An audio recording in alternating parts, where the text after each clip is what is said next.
السلام علیکم۔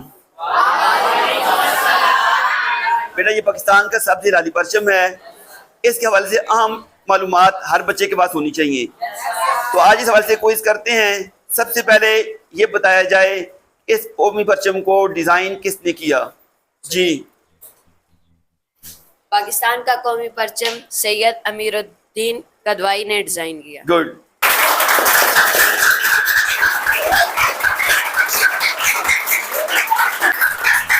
پاکستان کے قومی پرچم کی منظوری کب اور کس نے دی؟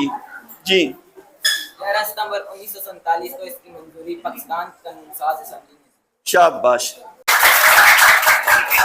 اچھا، پاکستان کے قومی پرچم میں دو رنگ ہے، ایک سبز ہے ایک سفید۔ سبز رنگ جو ہے یہ کس چیز کو ظاہر کرتا ہے؟ جی پاکستان میں جو سبز رنگ ہے وہ قومی پرچم کی اکثریت کو ظاہر کرتا ہے، مسلمانوں کی اکثریت کو ظاہر کرتا ہے۔ اور سفید رنگ کس کو ظاہر کرتا ہے؟ جی بتائیں آپ۔ ہاں جی، سفید رنگ کس کو ظاہر کرتا ہے؟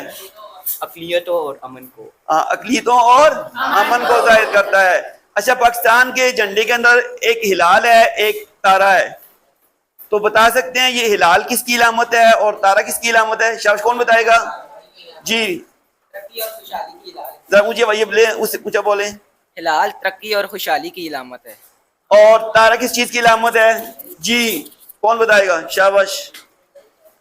اب قومی پرچم میں ستارہ، علم، روشنی اور 5 بنیادی اصول، اتحاد، ایمان، یقین، منظم اور قربانی کی منظم نہیں، تنظیم اور قربانی کی نشانی ہے، ٹھیک ہے۔ تو یہ بیٹا پاکستان کے قومی پرچم کے حوالے سے بنیادی معلومات تھی جو آپ تمام لوگوں کو معلوم ہونی چاہیے، یاد رہے گا انشاءاللہ۔